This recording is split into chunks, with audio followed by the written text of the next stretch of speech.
Think about how we often try to put people into neat little boxes. When it comes to autism, many people have a very narrow view. They might picture one specific type of person and assume everyone else is exactly the same. This is what we call a monolithic view, and it is one of the biggest challenges that autistic people and their families face every single day. The reality is that autism spectrum disorder is not a single point on a map. It is more like a vast and nuanced universe. It is called a spectrum precisely because the experiences, strengths, and challenges of each person are so incredibly diverse.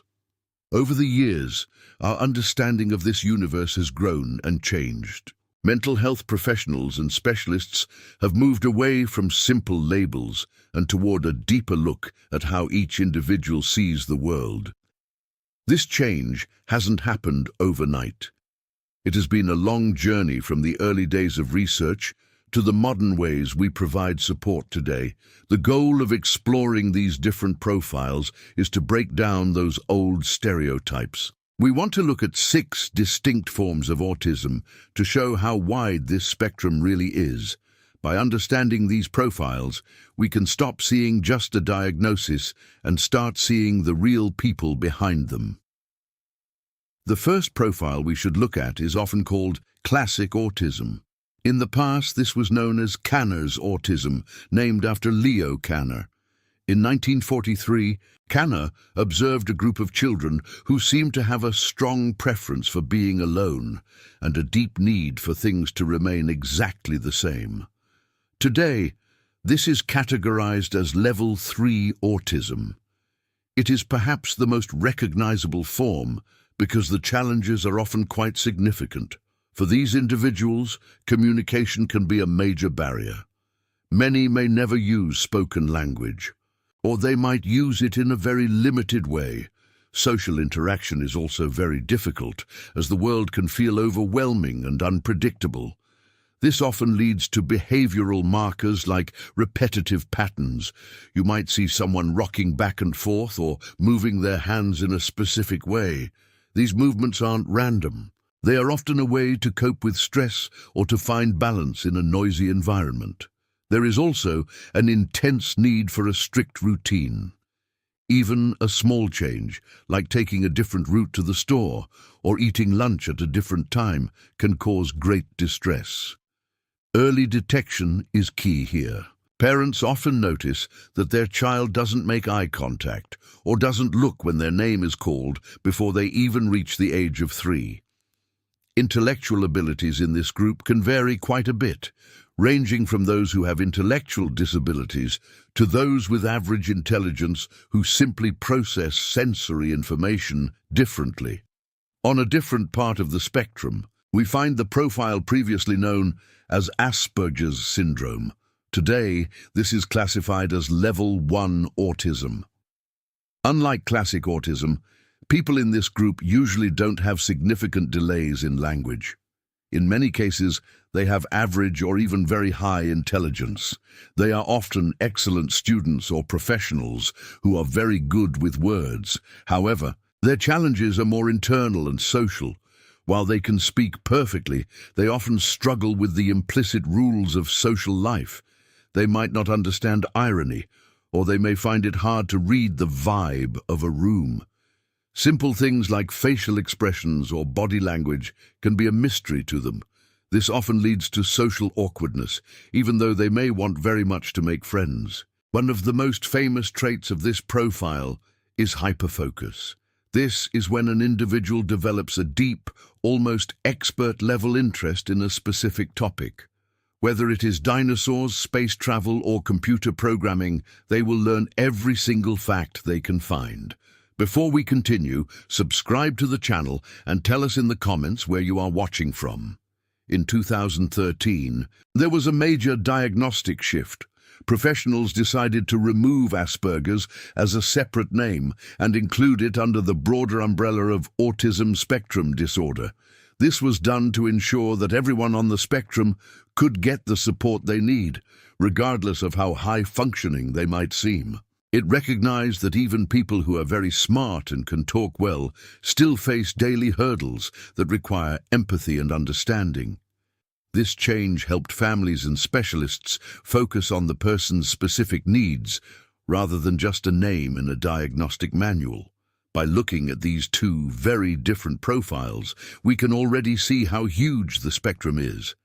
But this is just the beginning of the story. There are still many more layers to explore as we try to understand the full picture of what it means to be autistic in a world that is still learning how to be inclusive. As we move further into the spectrum, we encounter categories that were once used to describe people who didn't quite fit into the classic definitions. One of the most common terms you might have heard in the past was pervasive developmental disorder not otherwise specified, or PDD-NOS for short. This name was a bit of a mouthful, and for many families it felt like a bit of a mystery. It was often called the intermediate category. Basically, it was used for children who showed some signs of autism, but didn't meet all the strict criteria for things like classic autism or Asperger's syndrome. Mental health professionals used this as a way to make sure these individuals didn't fall through the cracks of the healthcare system. Think of it as a sub-threshold concept. A child might have significant trouble with social interaction, but have very strong communication skills. Or perhaps they had some repetitive behaviors, but they weren't intense enough to fit the other labels. Because they were in this middle ground, their experience was often very unique. They faced real difficulties, especially with understanding social cues and building relationships. But because their symptoms weren't typical, it could sometimes take longer for them to get the right kind of help. This category was a way to acknowledge that autism isn't always obvious or easy to pin down. When the diagnostic rules changed in 2013, PDD-NOS was mostly phased out. Most people who would have received this diagnosis are now seen as having ASD Level 1. This change helped simplify things, focusing more on the level of support a person needs rather than trying to fit them into a specific, narrow box that didn't quite work for everyone.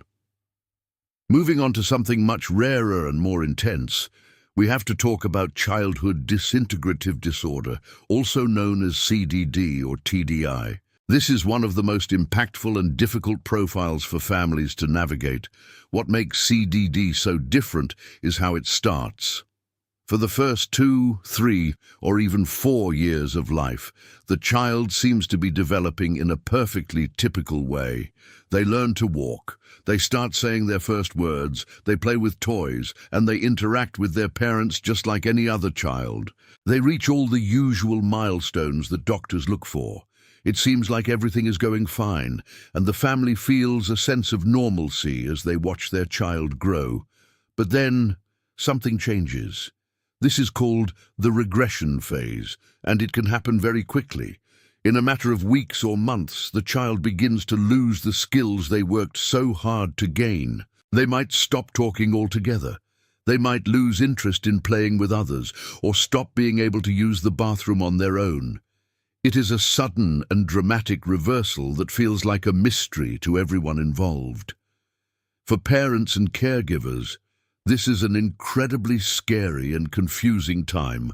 They watch as their child, who was once talking and laughing, becomes silent and withdrawn. It's as if the development they saw just disappears right before their eyes.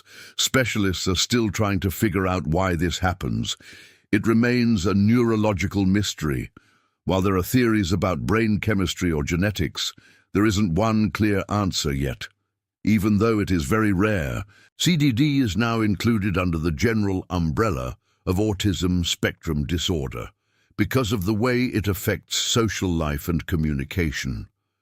Even though it feels very different from other forms of autism because of that late start, the needs of these individuals are very similar to those with high support needs. They require a lot of care and a very specialized approach to help them regain what they can, or to find new ways to connect with the world around them.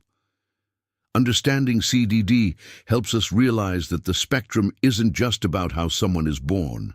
It can also involve how their brain changes as they grow. This profile reminds us that every person's story is different, and the support they need must be just as unique as their own journey through life. There are still more layers to peel back as we look at how genetics and specific behaviors play a role in other profiles that show us how wide this spectrum really goes. As we look closer at the edges of the spectrum, we find Rett syndrome. This is a rare genetic condition. Unlike other forms where the cause is a mix of factors, Rett syndrome has a clear origin. It is caused by a mutation in the MECP2 gene on the X chromosome. This genetic mutation causes changes in the way the brain and body communicate. Because of this, the condition primarily affects girls. For boys, this mutation is usually much more severe. The story often starts with the joy. For the first 6 to 18 months, development seems typical. The baby sits up, babbles, and uses their hands to grab toys or their parents' clothes. But then a quiet shift happens.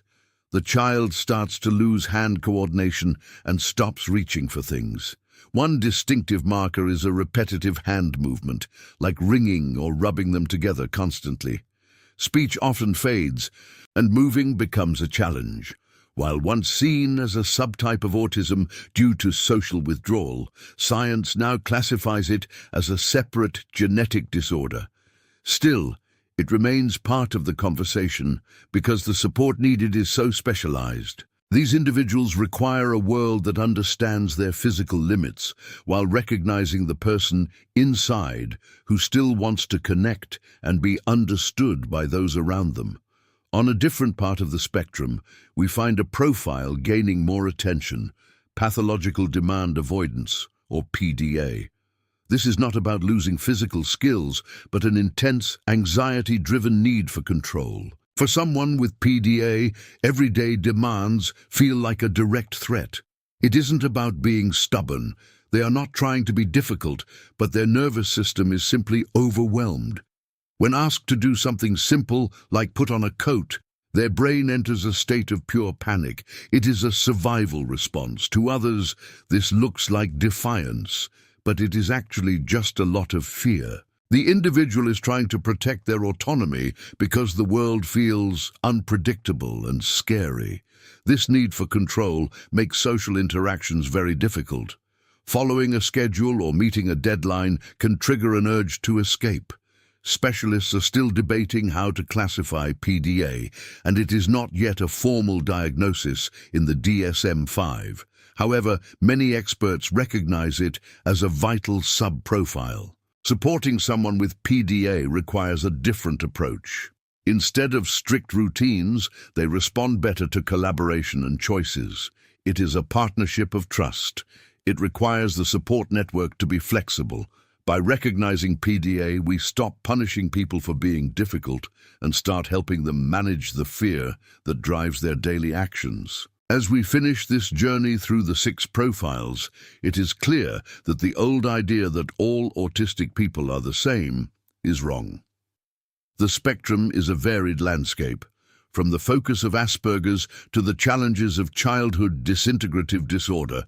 No two stories are the same.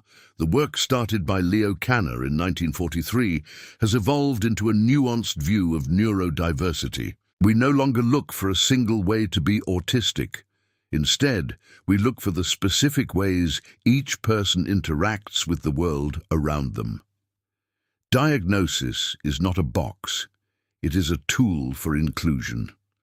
This journey is about the lives of real people who deserve to be celebrated for their strengths every day. When we provide personalized support, we help people find their potential. Every autistic individual has something unique to offer, and society must create an environment where those gifts can shine. Information is the bridge to empathy. By learning about these profiles, we stop seeing problems and start seeing people. Families and caregivers are the heart of this journey, advocating for a world that values every person. This means building classrooms and workplaces that accommodate different needs. When we replace stereotypes with understanding, we make the world more compassionate. The spectrum shows the beauty of the human brain, and embracing it unlocks a future where everyone truly belongs.